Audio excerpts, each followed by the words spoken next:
السلام علیکم ورحمۃ اللہ وبرکاتہ۔ سامعین ذی وقار، میں غلام مصطفیٰ اپنے چینل پیام اسلام سے آپ سے مخاطب۔ درس قرآن کے سلسلہ میں آج کا ہمارا سبق سورۃ المائدہ آیت نمبر 38 پر مشتمل ہے۔ اعوذ باللہ من الشیطان الرجیم، بسم اللہ الرحمن الرحیم۔ والسارق والسارقۃ فاقطعوا ایدیہما جزاء بما کسبا نکالا من اللہ واللہ عزیز حکیم۔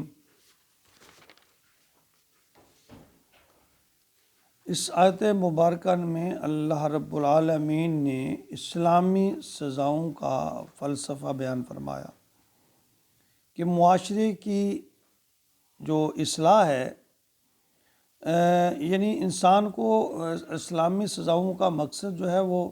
انسان کو نقصان پہنچانا نہیں ہے، بلکہ جو اس کی بنیادی مقصد ہے وہ معاشرے کی اصلاح ہے، معاشرے میں امن و امان قائم کرنا ہے، یا کسی بھی انسان کو جاندار کو سدھارنے کے لیے۔ دیکھیں، دو محرک ہوتے ہیں کہ ایک اچھا کام کرنے پر اس کی ستائش، اس کو شاباش دی جائے، انعام دیا جائے،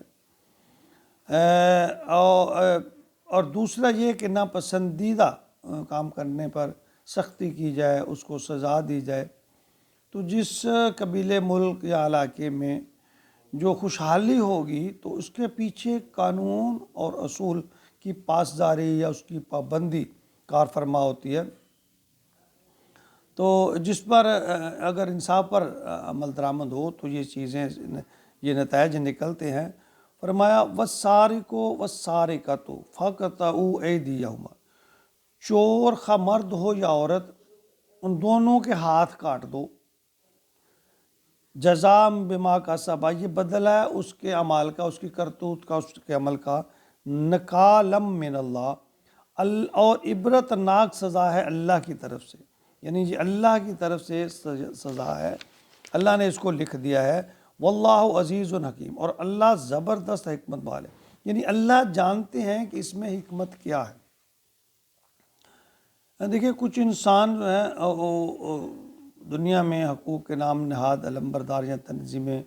اس کو اسلامی سزائیں جو ہیں ان کو غیر مہذب قرار دیتی ہیں، لیکن انہی ممالک میں اپنے دشمن کو، خاص طور پر مسلمانوں پر، غیر معمولی یعنی سزائیں، یعنی ان کے چھوٹے چھوٹے جرم، جو معمولی جرائم ہیں، ان پر عبرتناک سزائیں دیتے ہیں، بلکہ انسانوں سے کے ساتھ حیوانوں سے بھی زیادہ بدتر سلوک کرتے ہیں یہ لوگ۔ امریکہ میں یا دوسرے اور ممالک میں جیلوں کا جو ظلم و ستم کی داستانیں ہیں، پوری دنیا اس کو جانتی ہے۔ تو اب آئیے تھوڑا سا اس بات پر بحث کریں کہ کتنی چوری پر یا کتنی مالیت پر چور کے ہاتھ کاٹنے کی حد مقرر ہے۔ تو چند حدیث مبارکہ جو ہے ان کا جن کا میں نے مطالعہ کیا، ملاحظہ فرمائیں۔ ایک تو کسی بھوکے پر اگر وہ کسی باغ سے کھا لے، بشرطے کہ وہ پیٹ سمیٹ کر نہ لے جائے، یعنی اپنے دامن بھر کے کہیں وہ اکٹھا کر کے مال نہ لے جائے، اگر وہ کھا لے تو اس پر تو حد نہیں ہے۔ صحیح بخاری ابو ہریرہ رضی اللہ تعالیٰ عنہ روایت فرماتے ہیں کہ رسول اللہ صلی اللہ علیہ وسلم نے فرمایا کہ اللہ چور پر لعنت کرتے ہیں، ایک انڈے یا ایک رسی کی چوری پر بھی آپ نے ہاتھ کاٹا ہے، یعنی۔ اور صحیح مسلم عبداللہ بن عمر رضی اللہ تعالیٰ عنہ سے ایک روایت ہے کہ ایک آدمی کو ڈھال چرانے کے جرم میں اس کا ہاتھ کاٹ دیا تھا، اور اس کی قیمت ڈھال کی 3 درہم تھی۔ صحیح بخاری امی عائشہ رضی اللہ تعالیٰ عنہ فرماتی ہیں کہ 1/4 دینار یا اس سے زیادہ پر ہاتھ کاٹا جائے۔ یہ میں نبی اکرم صلی اللہ علیہ وسلم کے فرامین آپ کے سامنے پیش کر رہا ہوں۔ سنن نسائی میں ہے، صفوان بن امیہ کی ایک کہانی ہے کہ وہ ایک جگہ یا مسجد میں یا کہیں وہ لیٹے ہوئے تھے، اپنی چادر جو تھی انہوں نے اپنے سر کے نیچے سرہانے میں رکھی ہوئی تھی، تو ایک آدمی آیا، اس نے اس چادر کو آہستہ سے کھسکا لیا، چرا لیا اور لے کر چلتا بنا۔ جو ہی وہ نکلا تو حضرت صفوان بن امیہ جو ہے ان کی آنکھ کو لگی، انہوں نے پکڑ لیا، وہ نبی پاک صلی اللہ علیہ وسلم کے پاس لے آیا تو آپ نے اس کا ہاتھ کاٹنے کا حکم دیا۔ مشکات شریف کی ایک حدیث ہے، ابو سلمہ رضی اللہ تعالیٰ عنہ روایت فرماتے ہیں کہ پہلی چوری پر اگر وہ آدمی پہلی چوری کرے تو اس کا دائیں ہاتھ کاٹو،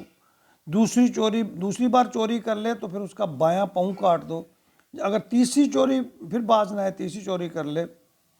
تو بایاں ہاتھ کاٹ دو، اور اگر چوتھی چوری کرے تو اس کا دایاں پاؤں کاٹ دو۔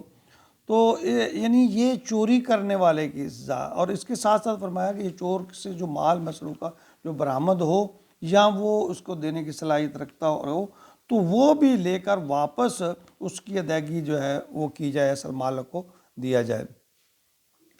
لیکن اس میں ایک بات ہے کہ کسی اسلامی سزا دینے سے قبل انصاف کے تمام تقاضے ان کو پورا کرنا بہت ضروری ہے۔ شک شبہ میں کسی کو خام خواہ چور بنا کر یا اس کو سزا دے کر اس پر جو جرم ثابت کر کے یا کہ رشوت کے ذریعے یا اقربا پروری میں یا کسی ذاتی دشمنی میں اس طرح کی جائے تو یہ انتہائی جو ہے ناپسندیدہ عمل ہے کہ کسی پر خام خواہ جرم لگا دیا جائے، اور یہ بہتان جو ہے اس کی ایک اور الگ سزا ہے۔ تو اسی طرح یہ بات ہمیں بالکل سمجھ لینی چاہیے کہ چوری چھوٹی ہو یا بڑی، چوری لاکھ کی ہو یا چوری لکھ دی یا ککھ دی، چوری تو چوری ہے، یعنی چوری جتنی بھی ہو اس پر آپ نے ہاتھ کاٹنے کی حد مقرر کر دی۔ ہاں، آپ نے فرمایا کہ اگر کوئی آدمی بھوکا ہے، کسی کا باغ ہے، وہ پھل لگا ہوا، پھل بھی وہ درختوں پر ہو اور وہ آدمی توڑ کر اپنی بھوک مٹانے کے لیے کھا لیتا ہے، البتہ وہ یعنی اس کو سمیٹ کر نہیں، اپنے دامن بھر کے جھولی بھر کے لے نہیں جاتا، تو جتنا وہ کھا لیتا ہے اس پہ آپ نے گرفت نہیں کی کہ وہ بھوکا تھا، بلکہ آپ نے اس کی ترغیب دی ہے کہ اگر کوئی ایسا ہو تو اسے چاہیے باغ والے کو جس کے پودے ہیں کو اس کو کھانے کے لیے دے، وہ اس کا حق ہے۔ لیکن اگر وہ چوری کرتا ہے تو جیسے میں نے پہلے ذکر کیا کہ ایک چادر کے بارے، یہ صفوان بن امیہ کا جو سنن نسائی کی حدیث میں یہ واقعہ ہے کہ چادر کتنے کی ہوگی، ایک چادر جو انہوں نے سر کے نیچے رکھی ہوئی تھی، اس کی چوری کرنے کی پاداش میں آپ نے ہاتھ کاٹنے کا حکم دیا۔ تو ہم اس بھول میں نہ رہیں کہ یہ چھوٹی چوری ہے یا یہ بڑی چوری ہے، اور یاد رکھیے سزا دینا کا مقصد کسی پر ظلم کرنا نہیں ہے، بلکہ یہ ایک عبرت پیدا کرنا ہے۔ اگر خدا نہ خواستہ آپ دیکھیں، اگر ایک شہر میں کسی ایک آدمی کے کسی چور کے ہاتھ کاٹ دیے جائیں تو کیسے وہاں چوریاں ہوتی ہیں، وہ چوریاں کیسے رکتی ہیں، آپ دیکھ لیں گے کہ اس کا کیسے اثر ہوگا۔ تو اس لیے اللہ نے جو قانون بنائے ہیں ان کا مقصد یہ نہیں ہے کہ انسانوں پر ظلم ہو، ان کا مقصد ہے کہ جرائم جو ہیں ان کا سد باب ہو، ان کا سد باب کیا جائے۔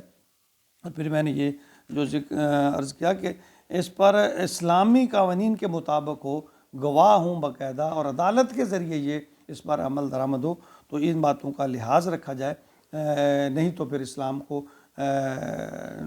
بدنام کرنے والی بات ہے۔ اگر اقربا پروری، رشوت وغیرہ تو اس طرح، تو اگر انصاف کا نظام ہوگا تو یقیناً امن و امان بھی قائم ہوگا، اور کوئی بھی معاشرہ ہے وہ انصاف کے بغیر کبھی بھی وہ پنپ نہیں سکتا، کبھی بھی وہ ترقی نہیں کر سکتا، اس میں کبھی بھی امن نہیں آ سکتا جب تک اس میں انصاف نہ ہو۔ اللہ تعالی ہمارے معاشرے میں بھی انصاف کا رواج ہو جائے، اللہ ہمارے ملک میں